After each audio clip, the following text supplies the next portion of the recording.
बाहर चले गए हैं। यही मेरा भी मन कहता है, कैसी नादानी की। अरे हम उसके दुश्मन थोड़ी थे, भली बुरी एक बात हो गई, निभानी पड़ती है। इस तरह भाग करके तो उसने हमारी जान आफत में डाल दी। धनिया ने झुनिया का हाथ पकड़कर अंदर ले जाते हुए कहा, कायर कहीं का। देखो भाई, धनिया कह रही है अपने पुत्र के प्रति गोबर को यहाँ कायर व्यंजित कर रहा है। कायर कहीं का, जिसकी बाह पकड़ी उसका निबाह करना चाहिए कि मुंह में कालिख लगाकर भाग जाना चाहिए। अब जो घर में आए तो घर में घुसने भी ना तू, बैठने ना तू। हौरी वहीं पुआल पर लेटा, गोबर कहाँ गया यह प्रश्न उसके हृदय आकाश में किसी पक्षी की भांति मंडराने लगा।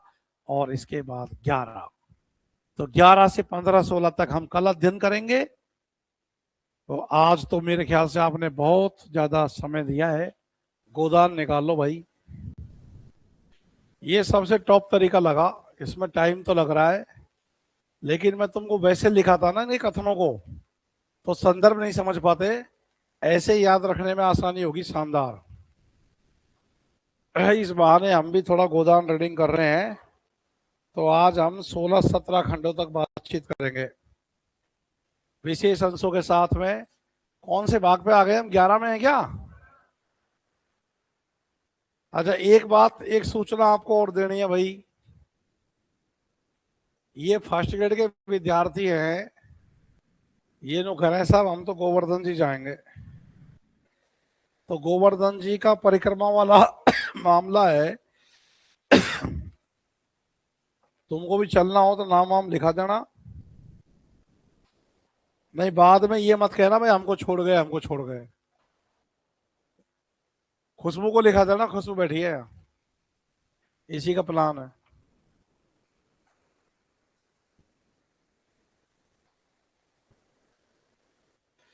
दो तारीख को फाइनल कर दिया, अब तुम्हारा भी बैच पूरा हो ही जाएगा 30 तक। नहीं, 2 से पहले तो हमें टाइम भी नहीं है ना, वैसे भी विश्वविद्यालय में ड्यूटी है, एग्जाम है। 1 मई से हमारी छुट्टियां शुरू होगी। अब तुम बात से क्यों पलट रही हो? ये तो अपनी बात तो हो गई 2 तारीख की। तो अब यदि तुम उससे पलटोगी तो मैं पूरे प्लान से पलट जाऊंगा। तुम्हारी सहेली का एग्जाम है 1 मई तक, तो वो बिजी है। सहेली को छोड़ चली जाएगी? इतने स्वार्थी थोड़ी हो जाएंगे हम। सहेली चलेगी तो सहेली सहेली जरूर है।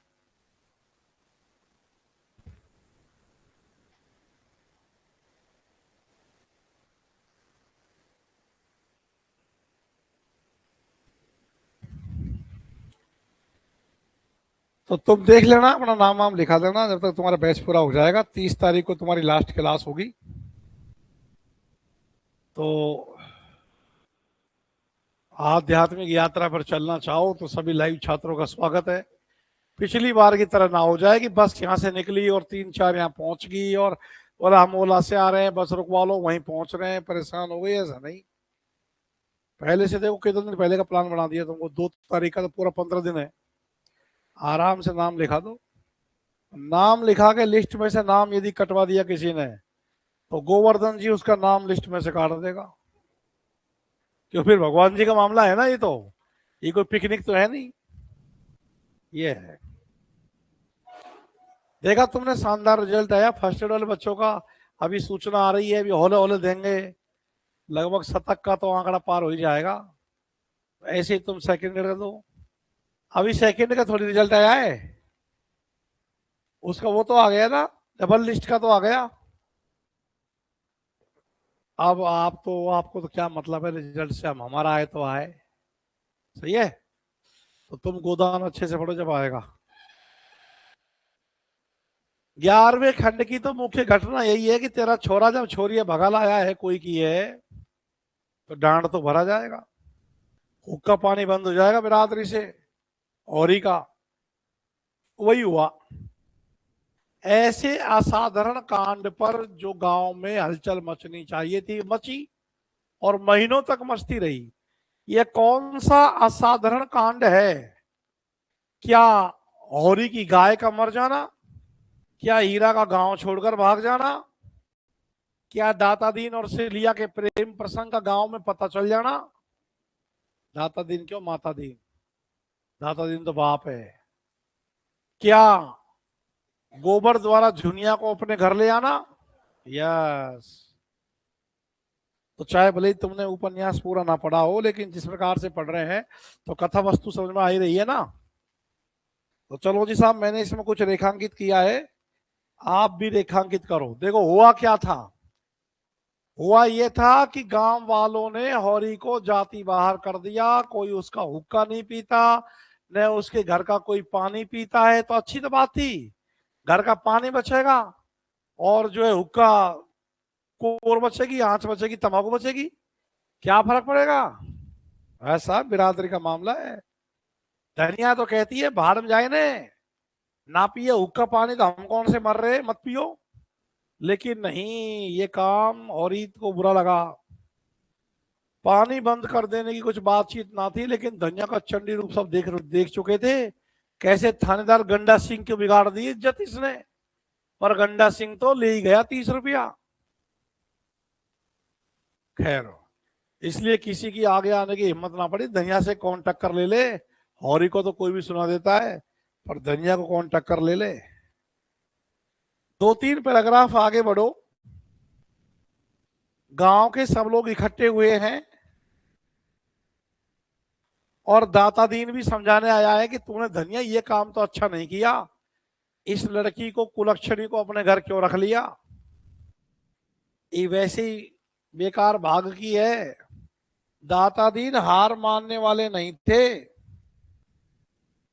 उससे पहले देखो ये वाला प्रसंग, ये देखो। वैसे तो दाता दीन का लड़का माता दीन एक चमारिन से फंसा हुआ था।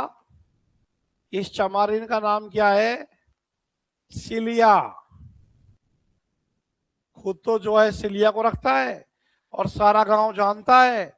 पर वह तिलक लगाता था, पोथी पन्ने बांसता था, कथा भागवत कहता था, धर्म संस्कार करता था। तो उसकी प्रतिष्ठा में जरा सी भी कमी न थी। गांव में सबके यहाँ कमजोरियां हैं, लेकिन गरीब की बहू सबकी भाभी। और धनिया को पकड़ा लोगों ने। देखो, नित्य पूजा उपासना करके अपने पापों का प्रायश्चित कर लेता था। ऐसे होता है तो करो कुकर्म दुनिया भर के, और शाम को ओम जय जगदीश हरे की आरती पढ़ दो। फिर अगले दिन पूरे दिन चलने दो कुकर्मों को। फिर जो है आरती की जो हनुमान लल्ला की कर लो। पूजा उपासना के बाहरी संस्कार क्या है, आंतरिक होता है जो होता है। ऐसे ढोंगी पाखंडी गांव के पंडित भरे पड़े हैं, पर कुछ भी कह लो। दाता दीन पशु चिकित्सा के आचार्य हैं। याद आया गांव में। धनिया जानती थी कि झुनिया को आश्रय देने से ही सारी विपत्ति आई है। उसे न जाने कैसे दया आ गई। नहीं उस रात को झुनिया को निकाल देती तो क्यों इतना उपहास होता। लेकिन ये भय भी तो था कि तब उसके लिए नदी या कुआ के सिवा और ठिकाना कहाँ था। एक प्राण का मूल्य देकर, एक नहीं 2 प्राणों का, क्योंकि एक पेट में पल रहा है बच्चा बेचारा, अपने मर्जाद की रक्षा कैसे करती। फिर झुनिया के गर्भ में जो बालक है वह धनिया के ही तो हृदय का टुकड़ा है। हंसी के डर से उसके प्राण कैसे ले लेती। और फिर झुनिया की नम्रता और दीनता भी उसे निरस्त कर रही थी कि उसने भी गलती मान ली। वह जली बुनी बाहर से आती, पर जो ही झुनिया लोटे का पानी लाकर रख देती, उसके पांव दबाने लगती तो उसका क्रोध तो पानी हो जाता। ऐसे सेवा करके बहू ने अपनी सास का दिल जीत लिया। पांव दबाने चाहिए बहू को सास के कि नहीं, नहीं दबाने चाहिए, क्या कह रहे हो, दबाने चाहिए क्या, गला पांव। बेचारी अपनी लज्जा और दुख से आप दबी हुई है, इसे और क्या दबाए, मरे को क्या मारे। तो दाता दीन की आवाज को कम करते हुए कह दिया धनिया ने साफ। देख लो धनिया के चरित्र की विशेषता निकल करके आ रही है, रेखांकित करो। उसने तीव्र स्वर में कहा। उसने किसने, धनिया ने। क्या कहा धनिया ने, हमको कुल प्रतिष्ठा इतनी प्यारी नहीं है महाराज कि उसके पीछे एक जीवन की हत्या कर डालते। अब देखो ऐसे जो कथन आता है और तुमको कोई पेपर चेक करा दे और पेपर में ही कथन आ जाए तो तुम तो ये प्रतिष्ठा काट के नहीं ऐसे करने लग जाओ शुद्ध। प्रतिष्ठा ऐसा, अरे कथनों में छेड़छाड़ी नहीं करते हैं। कोई तद्भव में बोलता है, कोई देशज में बोलता है, कोई तत्सम में बोलता है क्या ऐसे ही नहीं। प्रतिष्ठा सही है। धनिया कोई अंग्रेजी पढ़ी लिखी, हिंदी पढ़ी लिखी है क्या, धनिया तो गांव की गंवार औरत है। गांव की औरत क्या बोलेगी, प्रतिष्ठा या प्रतिष्ठा? प्रतिष्ठा बोलेगी। तेरी में क्या लिख रही है, ऐसे लिख रहा है ऊपर में, तो तेरी बड़ी ज्यादा बड़ा विद्वान ने लिख दी है, पर है तो प्रतिष्ठा के लिए जा रहा है। ये गलत है। मूल पाठ को छेड़छाड़ नहीं करना चाहिए। कुछ लोग कथन में आ रहे तद्भव शब्दों को क्या समझते हैं, टाइपिंग मिस्टेक है। टाइपिंग मिस्टेक नहीं है, वो उसकी बोली वैसी है। हमको कुल प्रतिष्ठा इतना प्यारी नहीं है महाराज कि उसके पीछे एक जीवन की हत्या कर डालते। अरे ब्याहता ना सही, पर उसकी बात पकड़ी मेरे बेटे ने ही, किस मुंह से निकाल देती। वही काम बड़े बड़े करते हैं तब तो कोई नहीं बोलता है, उन्हें कलंक नहीं लगता है। वही काम छोटे आदमी करते हैं तो उनकी मर्जाद बिगड़ जाती है, नाक कट जाती है। बड़े आदमियों को अपनी नाक दूसरों की जान से प्यारी होगी, हमें तो अपनी नाक इतनी प्यारी नहीं। और ये वो दाता दीन समझा रहा है जिसका छोरा सिलिया के संग रहता है, पर ये तो छापा तिलक लगा के पवित्र बनने का ढोंग कर लेते हैं। देख लो, एकदम विरोध का, पाखंडों का तुरंत विरोध करती है, ढोंग ढकोसलों का। मन की खरी है, बताओ खरी है कि नहीं है धनिया? स्पष्ट वादनी है कि नहीं धनिया? डरने वाली है क्या धनिया? ना डरेगी ना झुकेगी, चाहे होरी पीट ले, और होरी लाख पीट लेगा बदले में क्या। धनिया ने एक थप्पड़ भी उठाया पति के, मुंह से बोल लेगी दाढ़ी जार मार दे, लेकिन हाथ नहीं उठाएगी। पति दो चार था पत्नी में धर भी दे तो पत्नी को सिर्फ मुंह से ही बोलना चाहिए। दाता दीन हार मारने वाले जीव नहीं थे, वे इस गांव के नारद थे। किसको गांव का नारद बताया? दाता दीन को। और क्या बताया इसको? कर्म कांडी। और क्या बताया इसको? पशु आचार्य। नारद को रेखांकित कर लो, नारद कौन होता है? सब लड़ाई झगड़ा किसने कराई? नारद, नारायण नारायण नारद। एक हमारे विश्वविद्यालय में एक ऐसा मास्टर है, जैसे वो तुमसे बात करेगा किसी और के बारे में, तो तुम्हारी बात को चुपचाप टेप कर लेगा फोन में, अब उसको सुनाएगा तेरे बारे में वो ऐसा कह रहा है, ऐसे कर रहा। कई टीचरों ने झगड़ा करा चुका वो। अब उससे लोग बात करने में डरते ही तो भाई रिकॉर्ड कर लेगा और ये तो झगड़ा करा देगा। जनानी वाली आदत आ गई उसमें, कहां से आ गई? तो ये बात हुई। आगे चलो, आगे क्या हुआ? पटेश्वरी आ रहा है, देखो भाई। इसी तरह एक दिन लाला पटेश्वरी ने होरी को छेड़ा। लाला पटेश्वरी कौन है? गांव का पटवारी। इन्होंने छेड़ा। वह गांव में पुण्यात्मा के रूप में मशहूर थे। पुण्यात्मा के रूप में कौन मशहूर बताया? लाला पटेश्वरी। और क्या करता है? पूर्णमासी को नित्य सत्यनारायण की कथा सुनेगा, पटवारी होने के नाते खेत में बेगार जुतवाएगा, सिंचाई बेगार में करवाएगा, असामियों को एक दूसरे से लड़ाकर रकमें मारेगा। ये विशेषता किसकी बताई है? पटेश्वरी पटवारी की, पुण्यात्मा के रूप में। वरना तो तुम्हारा ध्यान जा सकता है दाता दीन की तरफ, क्योंकि पंडित जी है। तो लाला पटेश्वरी, लाला तो कायस्थ होते हैं ना।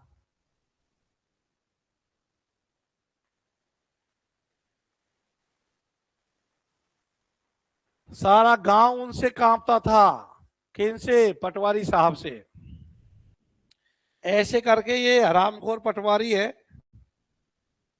आगे पन्ना बढ़ा दो और झिंगुरी सिंह के बारे में भी जान लो। और दरोगा का नाम क्या आया है? दरोगा गंडा सिंह। गंडक कह लो, तुम्हारा मन कर रहा है तो। 30 रुपए ले गया बदमाश।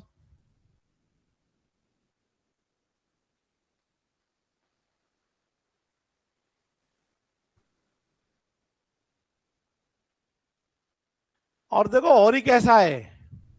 हौरी नम्र स्वभाव का आदमी था, सदा सिर झुकाकर चलता था, चार बातें गम खा लेता था।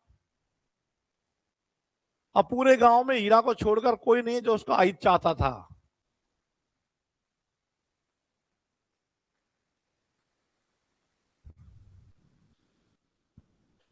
उसी रात को इस समस्या पर विचार करने के लिए गांव के विधाताओं की बैठक हुई, भारत भाग्य विधाता। ये गांव के विधाता कौन है? ये महाजन पटवारी सब मिलकर डांड लगाएंगे अब इस पर। किस पर? दंड भरो भाई, दंड भरो, जैसे पंचायत भरवाती है दंड। तो झिंगुरी सिंह का संदर्भ आएगा, ये आ गया। झिंगुरी सिंह देख लो भाई ठाकुर साहब कैसे हैं। झिंगुरी सिंह के बारे में बताया कि झिंगुरी सिंह 2 स्त्रियों के पति थे। पहली स्त्री 5 लड़के लड़कियां छोड़कर मरी थी।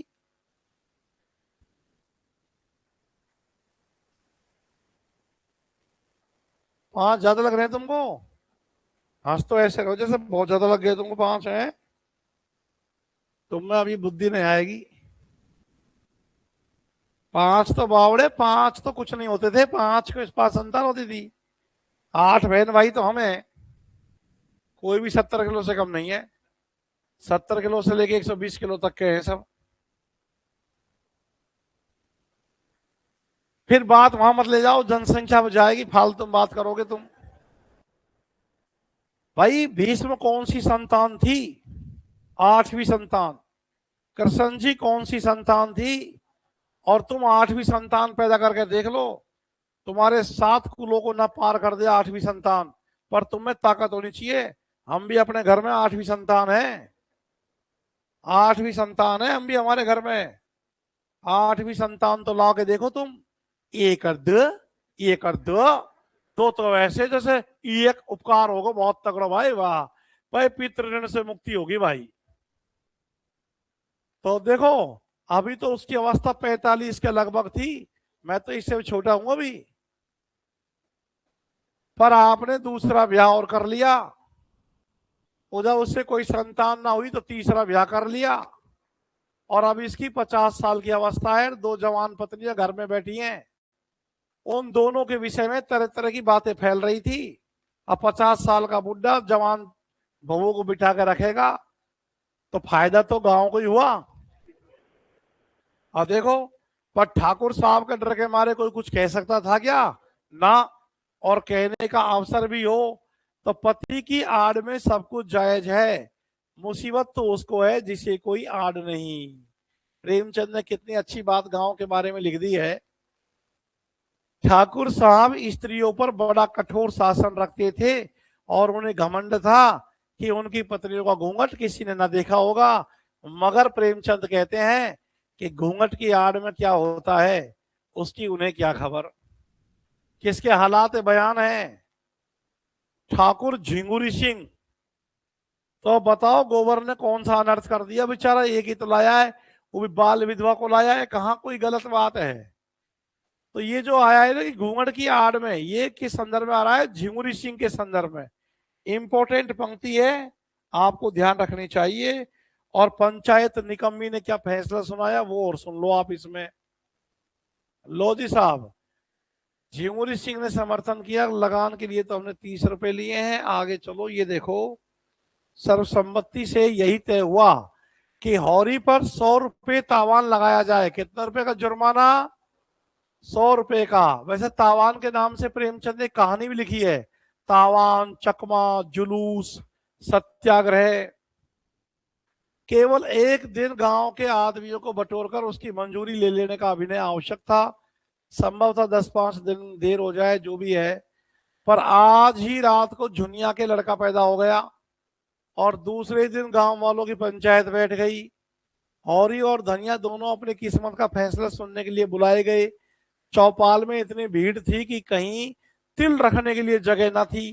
पंचायत ने फैसला किया 100 रुपए का नगद और 30 मन अनाज का डांड। Very very very important. Panchayat ने डांड लगाया तो कितना रुपया और कितना अनाज? 100 तो रुपया और 30 मन अनाज। ऐसे मत कर देना कि 100 मन अनाज और 30 रुपया, उल्टा मत कर देना भाई लोगों। भाई कितना करने वाले हो? 100 तो रुपया और 30 मन अनाज। आराम का है, खा लो। धनिया तो कह रही है कि पंचों को गरीबों को सताकर सुख ना पाओगे, समझ लेना। ऐसे ऐसे बेचारी बोल रही है। हौरी बोलता हुआ कहीं दिखाई दे रहा है क्या? हौरी समाज बिरादरी के आगे दब्बू है, 4 गम खा लेगा, लेकिन धनिया तो मुंह पे बोलती है। ऐसे करके हौरी डांटता है धनिया को, तू क्यों बोलती है? धनिया पंच में परमेश्वर रहते हैं, और ये कहती है अरे राक्षस रहते हैं, राक्षस। एक जगह कहा इन्होंने आगे, अब इसमें और कुछ नहीं है तो तुम लोग आगे चलो। और यहां देखो, जहां धनिया तिल मिला के बोलती है कि राक्षस है, राक्षस।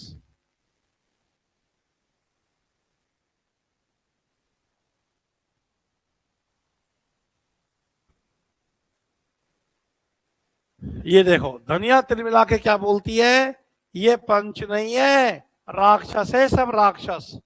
देख लो भाई समय कितना बदलता है। प्रेमचंद ने धनिया से कहलवा दिया 1936 में, जबकि 1915 में तो पंच परमेश्वर कहानी आई थी प्रेमचंद की, के पंचों में ईश्वर निवास करता है। लेकिन यहाँ के पंच तो कैसे होने लग गए? तो अब बताओ, ये आदर्शवाद का प्रभाव है कि यथार्थवाद का है? यथार्थवाद। और फिर इस खंड में कुछ नहीं है, फिर आ जाओ 12वें खंड में। 12वें खंड में तो क्या होता है, गोबर घर से प्रस्थान कर जाता है लखनऊ शहर। लिख लो 12वें खंड में, तुम लिखो।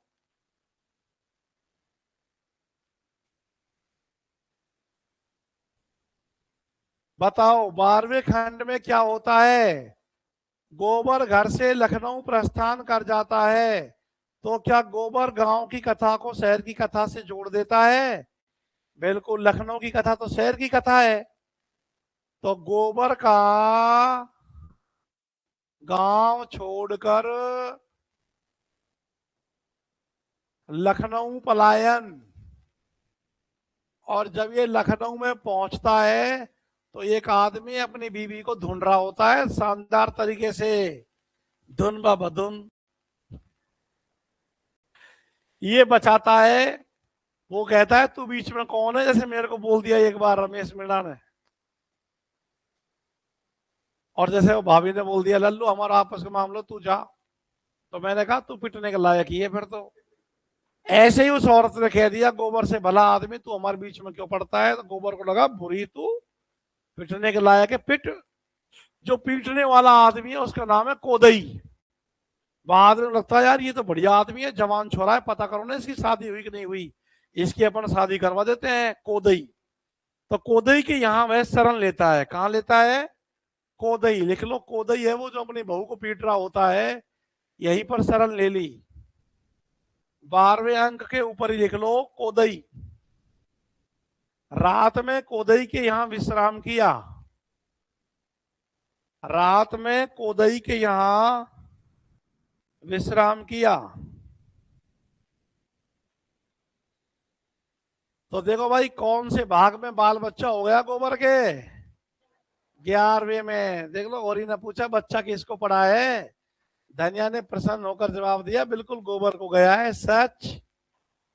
रिष्ट पुष्ट तो है, अब तुम तो इसे काट के कर दोगे अष्ट पुष्ट, है ना? अष्ट पुष्ट मत कर देना, रिष्ट पुष्ट का मतलब अष्ट पुष्ट ही है। पर और ही कौन सा एमए पास है? गांव के आदमी से तुम गांव की भाषा नहीं बुलवाओगे तो विश्वसनीयता खत्म हो जाएगी रचना की। अच्छी भाषा का प्रयोग तो राय साहब करेंगे, ओंकार नाथ करेंगे, मेहता करेगी, मालती करेगी। वैसी भाषा और की थोड़ी हो जाएगी।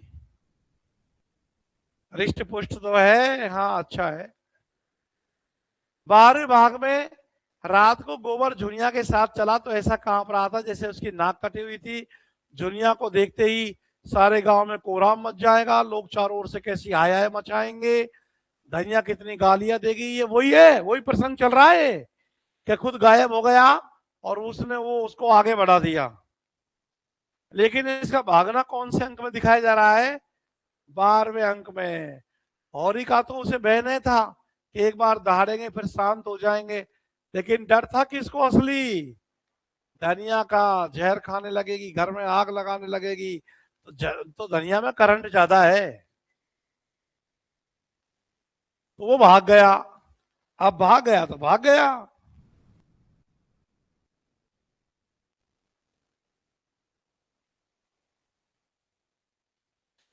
और देखो कैसे समझाती है धनिया, 11वां अंक का अंतिम पेज निकालना। देखो धनिया क्या बोलती है।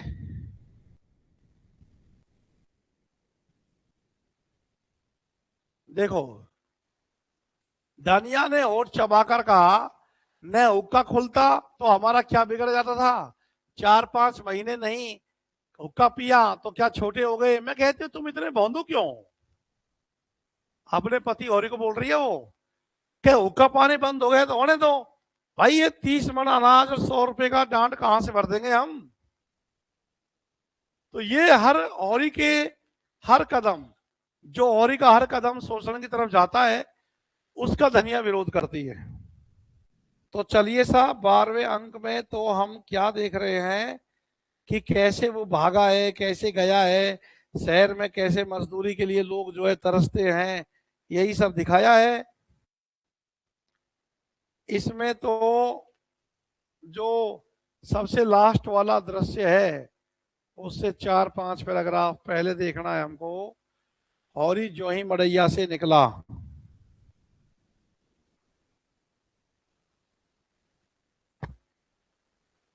हौरी और आगे चलो, जबरदस्त आगे चलो। उसे शंका हुई, हाँ अब ये आ तो गया शहर में गोबर, लेकिन गोबर को शंका हुई कि अगर उसे मजूरी ना मिली तो वह क्या करेगा। मगर मजूरी मिलेगी क्यों नहीं, वह जी तोड़ काम करेगा तो 100 आदमियों से बुलाएंगे। काम सबको प्यारा होता है, सुंदरता को कौन देखता है। बात भी सही है।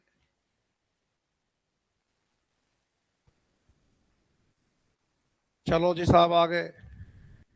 अब देखो एक पुरुष कैसे मार रहा है मुट्ठी बांध बांध के बहू को। देखो पुरुष ने उसके केस छोड़ दिए, सिर पर हाथ रखकर बैठ गया, ऐसे ऐसे चल रहा है। आखिर तू चाहती क्या है, माई बाप को गाली क्यों बकीर, ऐसे चल रहा है पति पत्नियों में, है ना।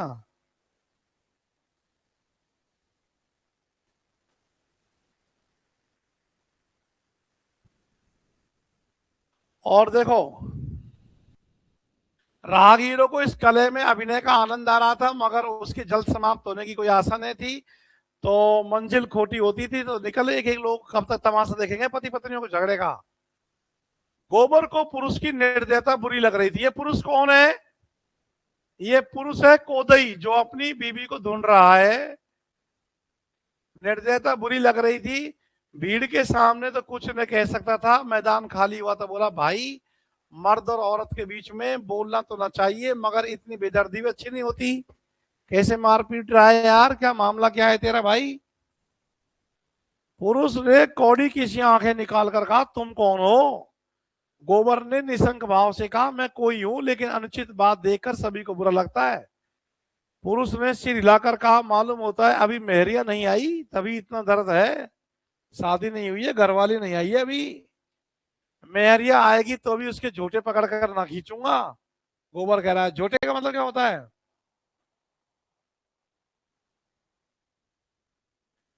अच्छा तो अपने राह लो, मेरी औरत है, मैं उसे मारूंगा काटूंगा, तुम कौन होते हो बोलने वाले, चले जाओ, सीधे यहां मत खड़े हो। गोबर का गर्म खून और गर्म हो गया।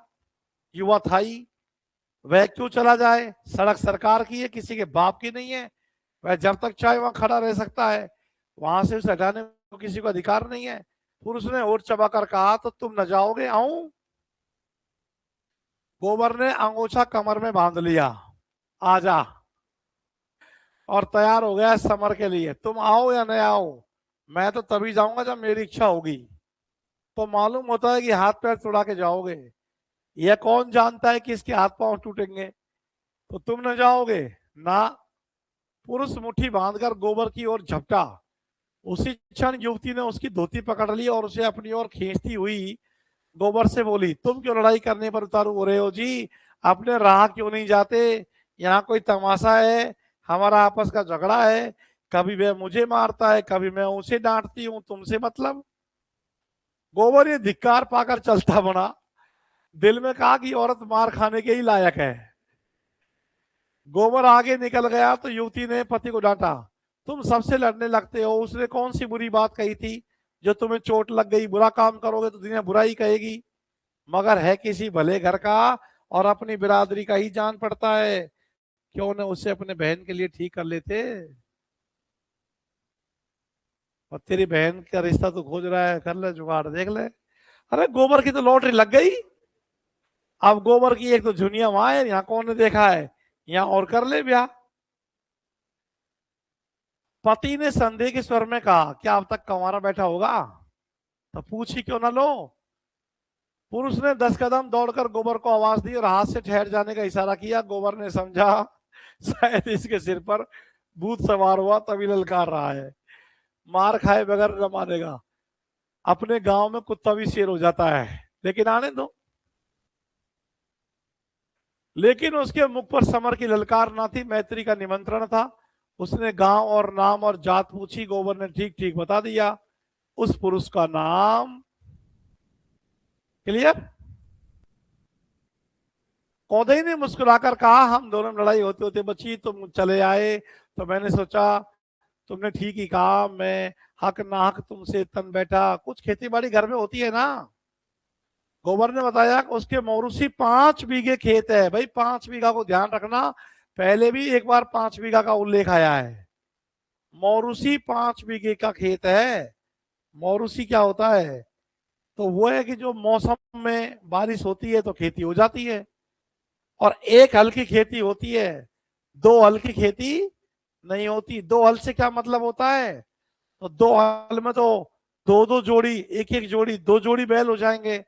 और एक हल की खेती में तो एक ही बैल जोड़ी चाहिए, है ना। 2 जोड़ी होंगी तो 2 हल चलेंगे, और एक जोड़ी होगी तो एक हल चलेगा। तो ये ज्यादा गरीबी तो लोग है। 5 बीघा मौरूसी खेत है और एक हल की खेती होती है। आ जाएगी 2 हल की खेती होती है तो गलत हो जाएगा। ऐसे करके नहीं, कुल मिलाकर के बात ये हुई है। फिर ये रात में यहीं रुकता है, और ऐसे करके देखो क्या हो रहा है आगे।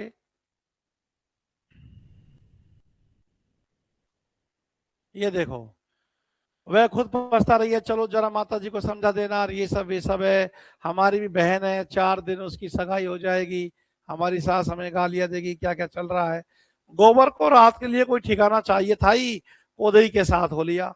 तो बताओ, ये लखनऊ में भाग के गया है तो कहीं तो रुकेगा। कौन सा पैसे वाला है, पैसे लेकर आया जो होटल में रुक जाएगा? दोनों फिर उसी जगह आए जहां युवती बैठी हुई थी। अब वह गृहिणी बन गई थी, जरा सा घूंघट निकाल लिया, लजाने लगी। वहां तो ढूंढ रहा था इसको। कोदई ने मुस्कुराकर कहा, यह तो आते ही नहीं थे, कहते थे ऐसी डांट सुनने के बाद उसे घर कैसे जाए। युवती ने घूंघट की आड़ से गोबर को देखकर कहा, पहले तो पूरा झूठा पकड़ रखा था इसका, अब पूरा घूंघट वूंघट काट लिया है। इतनी डांट में डर गए, लुगाई आ जाएगी तब कहाँ भागोगे, क्योंकि वो तो आती डांटने के लिए है ना। सही है कि बात है? ये डांटने के लिए क्यों आती है? देखो ये लुगाई बोल रही है घूंघट की आड़ में, कि लुगाई आ जाएगी तो कहाँ भागोगे, है ना। तुम्हारी कविता में ये शब्द आ जाए लुगाई का, तो कौन सा दोस्त बन जाएगा? ग्रामित दोष।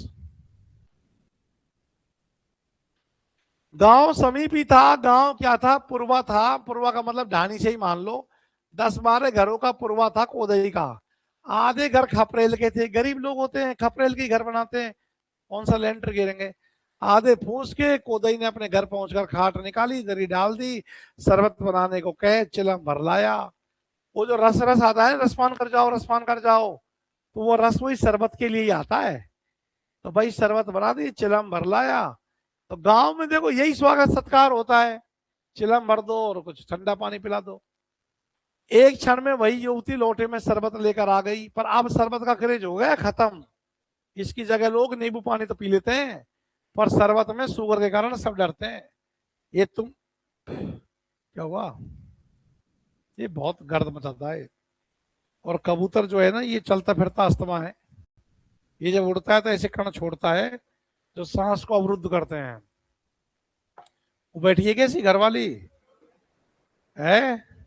मेहरारू है तो दाना लेने गया है कि तू डिस्टर्ब मत होना, यहाँ से हिलना मत, मैं चौंच में दाना लेके आता हूँ। देखो प्रेम देख लो तुम, और देखो कोई छुपावट हो तो बताओ, खुलेआम है जो कुछ है। तो शरबत लेकर आई और गोबर को पानी का एक छींटा। आजकल मीठा मीठा कोई खाता नहीं है, डर के कारण, शुगर हो जाए इसलिए। ऐसे करके बात कुल मिला करके ये है कि रात में यहां रुका है और भाग 13 स्टार्ट है। भाग 13 के ऊपर आपको देखना यह है कि भाग 13 में आ, गोबर और मजदूरों के साथ अमीनाबाद के बाजार में मजदूरी के लिए पहुंचता है। गोबर को पौधे सींचने का काम मिला और मिर्जा खुर्शीद इस समय कबड्डी का आयोजन कर रहे थे। बहुत इंपॉर्टेंट है, मिर्जा खुर्शीद कबड्डी का आयोजन करते हैं और यहीं पर मिर्जा खुर्शीद इसको नौकरी पर रख लेते हैं।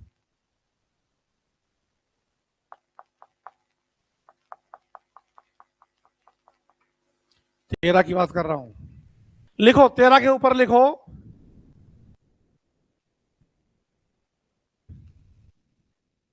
तेरह में लिखो, मिर्जा खुर्शीद कबड्डी का आयोजन करते हैं। कबड्डी के शौकीन कौन दिखाएं इसमें? मिर्जा खुर्शीद कबड्डी का आयोजन करते हैं। मिर्जा खुर्शीद कबड्डी का आयोजन करते हैं।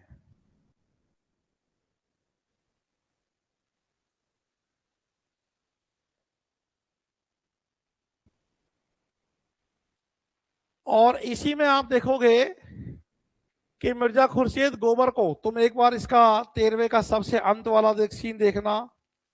13वें का जो सबसे अंत वाला है, 13वें का सबसे अंत वाला अंतिम 5वीं पंक्ति पढ़िए।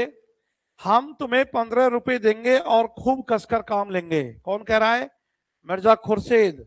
गोबर मेहनत से नहीं डरता, उसे तो रुपए चाहिए। 15 रुपए मिले तो क्या ही पूछना, बोला मेरे लिए कोठरी मिल जाए वहीं पड़ा रहूंगा। हाँ हाँ इंतजाम मैं कर दूंगा, इसी झोंपड़े के किनारे तुम भी पड़े रहना। गोबर को जैसे स्वर्ग मिल गया। क्लियर? तो 14वें अंक में गोबर को नौकरी दे देते हैं। लखनऊ में कौन गोबर को नौकरी देता है? मिर्जा खुर्शीद। कितने रुपए महीने में? 15 रुपए महीने में। लिखो, नोट करो, जहां ये अंक शुरू हो रहा है 13वां अंक, लिखो मिर्जा खुर्शीद 15 रुपए महीने में गोबर को नौकरी देता है। 15 रुपए को भी ध्यान रखना है आपको, एक एक पाई का हिसाब है यहाँ। मिर्जा खुर्शीद 15 रुपए महीने में गोबर को नौकरी देता है। रहना फ्री है क्या? हाँ कोठरी पड़ी है, पड़े रहना, खाएगा अपने हिसाब से। 15 रुपए महीने की नौकरी देता है। कौन देता है? मिर्जा खुर्शीद। लखनऊ में कबड्डी का आयोजन कौन करता है? और मिर्जा खुर्शीद की टीम हावी रहती है, मेहता की टीम पर हावी हो जाती है। अच्छा खिलाड़ी है खुर्शीद कबड्डी का। गोबर तो अंधेरे मुंह उठा मतलब अर्ली मॉर्निंग, और कोदई से विदा मांगी। सबको मालूम हो गया कि उसका ब्याह हो चुका है, इसलिए ब्याह संबंधी बात ही नहीं चली। क्या ही बात चले? उसके शील स्वभाव से सारे घर को मुक्त जरूर हो गया। इसलिए जो अनमेरिड होते हैं वो क्या करते हैं? घूमते रहते हैं इधर उधर के गाँव में। क्या क्या पता किसी घर में युवा लड़की और आवश्यकता हो, चलो भाई शादी कर दो। अब गोबर तो वहां से ब्याह लाया नहीं, यहां से उसकी शादी हो जाती। पर कैसे होती? नियति में तो ये लिखा था वहां से भाग के जब आया, ये नहीं आता ही नहीं है।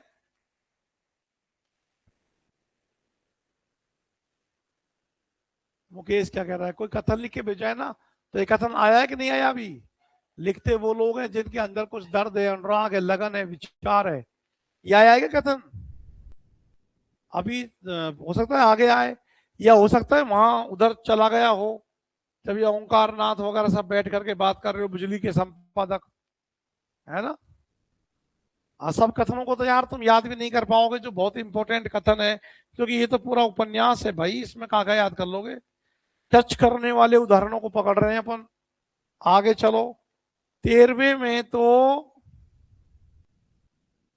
13वीं में क्या है ऐसा? कबड्डी का आयोजन आपने याद रख लिया। ये चाहो तो इसको रेखांकित कर लो इधर अहाते में।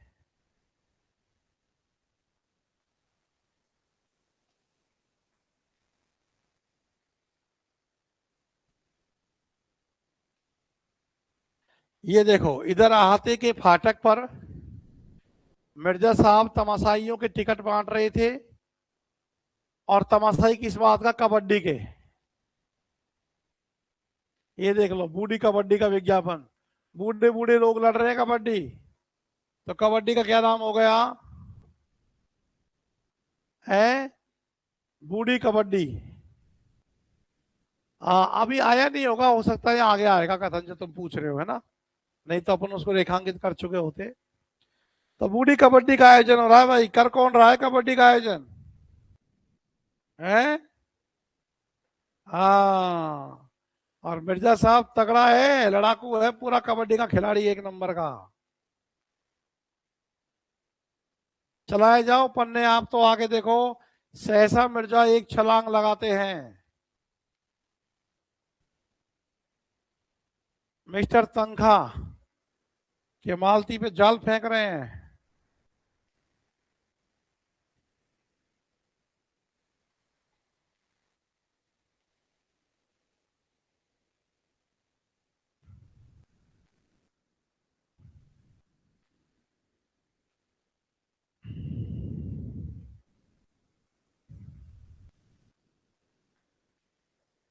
राय साहब में और खन्ना में इंश्योरेंस की बात हो रही है, लेकिन राय साहब उससे उग गए। इंश्योरेंस भी करता है क्या?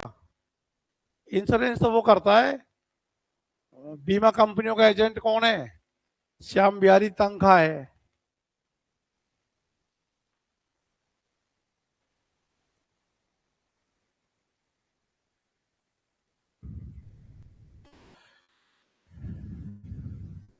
खन्ना और मालती का देखना। खन्ना बोले आप देखती रहिए, इस तरह सब मर जाएंगे, आखिर में मेहता साहब भी मरेंगे। तो मेहता साहब को तो हराना चाहता ही है खन्ना। मालती जल गई। आपकी तो हिम्मत ना पड़ी बाहर निकलने की। जब बोल रहा है खन्ना कि मैं गंवारों खेल नहीं खेलता, मेरे लिए तो टेनिस है। तो कबड्डी को गंवारों खेल कौन मान रहा है? खन्ना कि मैं तो टेनिस खेलता हूं।